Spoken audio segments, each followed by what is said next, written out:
अस्सलाम वालेकुम। मैं मोहम्मद रमज़ान और आप देख रहे हैं YouTube channel Math Hub by MR.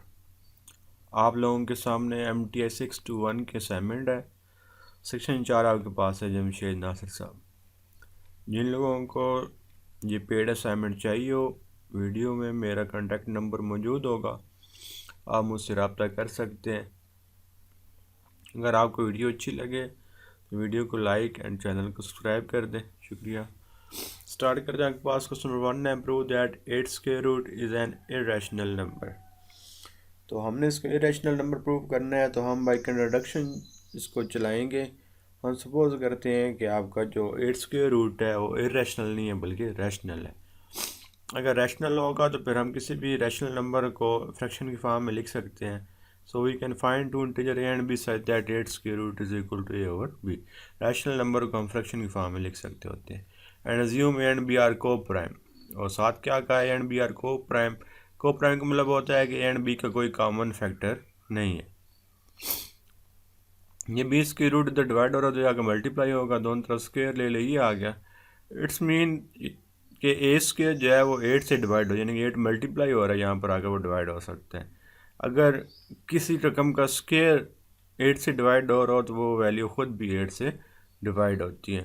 जिसका मतलब है अगर ए स्क्वायर 8 से डिवाइड हो रहा है तो फिर ए भी ए से डिवाइड होगा। अगर ए से डिवाइड होगा तो फिर हम इसको लिख सकते हैं कि ए इज़ इक्वल टू 8 से। तब अगर 8 से डिवाइड होगा तब वो 8 के किसी मल्टीपल के इक्वल होगा। दोनों तरफ फिर हमने स्क्वायर ले लिया, a square is equal to 4c square हो गया। यहाँ पर देखें ए स्क्वायर आपका 8b स्क्वायर की इक्वल है। यहाँ से हमने ए स्क्वायर की वैल्यू पुट कर दी 8b स्क्वायर। 8 दोनों तरफ डिवाइड करवा रही है तो b square is equal to हो गया 8c स्क्वायर के। ये क्वेश्चन आपको शो कर रही है कि जो बी स्क्वायर है वो 8 से डिवाइड हो रहा है। अगर बी का स्क्वायर 8 से डिवाइड हो रहा है तो फिर बी खुद भी 8 से डिवाइड होगा। तो ए भी 8 से डिवाइड हो रहा था, बी भी 8 से डिवाइड हो रहा था। इसका मतलब है कि ए एंड बी का कॉमन फैक्टर 8 आ गया।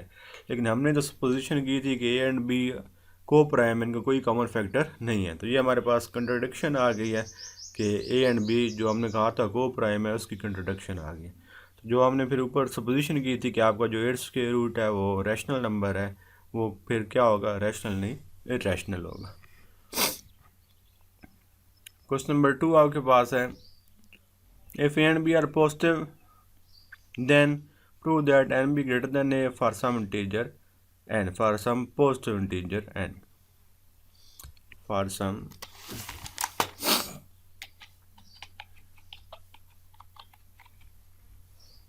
positive integer n। सपोज करते हैं let n be positive integer. अगर पॉजिटिव इंटीजर जो होते हैं वो 1 और ग्रेटर देन 1 होते हैं, 1 से स्टार्ट होते हैं, यानी कि जो नेचुरल नंबर आपके होते हैं वो पॉजिटिव इंटीजर हो जाते हैं। बी क्योंकि पॉजिटिव इंटीजर है फिर हम बी को लिख सकते हैं b greater than equal to 1, choose n is equal to a plus 1, ये भी पॉजिटिव भी होगा। Then we have n b, देखें एन बी, एन की वैल्यू पुट कर दी ए प्लस 1, बी को मल्टीप्लाई कर दिया ए बी प्लस बी। अब बी आपको यहाँ से क्या गिवन है, b greater than equal to 1 है, तो बी की जगह अगर हम 1 पुट कर दें तो ये इक्वलिटी जो है वो ग्रेटर देन में कन्वर्ट हो जाएगी। तो यहाँ पर ए आ जाएगा, यहाँ पर 1। अगर हम प्लस 1 हो रहा है, ये वाली वैल्यू छोटी है, इसमें से हम 1 ख़त्म भी कर दें तो कोई इशू नहीं है। तो ये आपके पास एन बी ग्रेटर देन ए आ जाएगा। 1 हमने ख़त्म किया तो फिर ये इक्वल टू वाली प्रॉपर्टी ख़त्म हो जाएगी, क्योंकि हमने एक चीज़ कम कर दिया ना, ये प्लस 1 होने से ये इक्वल वाला साइन था। अगर हमने कम कर दिया फिर ये इक्वल तो नहीं रहेगा, फिर ये जस्ट ग्रेटर देन का साइन रह जाएगा। तो ये आपको प्रूव हो गया। नेक्स्ट है by using mathematical induction prove that, ये इसको हमने मैथमेटिकल इंडक्शन से प्रूव करना है। बेस केस आपके सामने एन इज इक्वल टू 1 हमने रखा तो ये प्रूव हो गया। इंडक्टर केस में क्या कहते हैं हम कि के एन इज इक्वल टू के के लिए ये ट्रू है, और हमने N is equal to k plus 1 के लिए प्रूव करना है। और यहाँ पर आप लास्ट टर्म में एन की जगह पर के प्लस 1 रखें तो यहाँ की वैल्यू बन जाती है 2k प्लस 1। इसका मतलब है इसकी लास्ट वैल्यू 2k प्लस 1 होनी चाहिए। तो हम क्या करते हैं, जो हमने इंडक्टिव केस में सपोज किया उसके अंदर हम 2k प्लस 1, क्योंकि ऊपर क्यूब है तो 2k प्लस 1 का क्यूब हम दोनों तरफ ऐड कर देते हैं।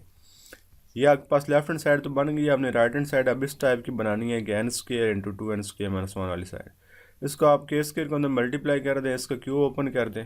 इसको जब आप कंबाइन करेंगे, थोड़ा सा सिंप्लीफिकेशन करेंगे, सिंप्लीफिकेशन करने के बाद के प्लस 1 स्क्वायर कॉमन आ जाएगा, तो आपके पास ये वाली वैल्यू बन जाएगी। तो देखें इसी फॉर्म में है कि n square into 2n square minus 1। तो ये आपका n is equal to k plus 1 के लिए भी प्रूव हो गया। क्वेश्चन नंबर 4 है आपके पास, prove that if s n is non decreasing then s n is equal supremum of n. S n आपके पास जो सीक्वेंस है वो नॉन डिक्रीजिंग है, यानी डिक्रीज नहीं हो रहा, इसका मतलब फिर इंक्रीज होगा। इंक्रीजिंग फंक्शन की जो होती है नेक्स्ट वैल्यू प्रीवियस से बड़ी होती है, तो नॉन डिक्रीजिंग सीक्वेंस को हम इस तरह लिख सकते हैं। By definition of supremum, supremum is the least upper bound, supremum आपका लीस्ट अपर बाउंड होता है। तो यहाँ से देखें एस एन फिर आपका लोअर बाउंड भी बन रहा है, s n is the lower bound of the sequence. और क्योंकि एस एन अगर ये है आपके पास लोअर बाउंड है, तो फिर एस एन को हम लिख सकते हैं less than equal to supremum of s n. Therefore supremum of s n less than equal to s n. क्यों? क्योंकि आपका जो सुप्रीमम है वो लीस्ट अपर बाउंड है। तो इन दोनों को अगर हम कंबाइन कर लें, इसको और इसको अगर हम कंबाइन करते हैं, हम इस फॉर्म में लिख सकते हैं। और अगर यहाँ पर भी वही नंबर हो, यहाँ पर भी वही नंबर हो, दरमियान में कोई और हो, तो उसको मतलब दरमियान वाला इन दोनों के इक्वल होते हैं। ये आपका एस एन इक्वल टू हो गया सुप्रीमम ऑफ एस एन। तो ये आपका फोर्थ प्रूव हो गया। जिन लोगों को ये असाइनमेंट चाहिए हो वो व्हाट्सएप पर मुझसे कनेक्ट कर सकते हैं। अपना बहुत सा ख्याल रखिएगा। Thank you. अल्लाह हाफिज़।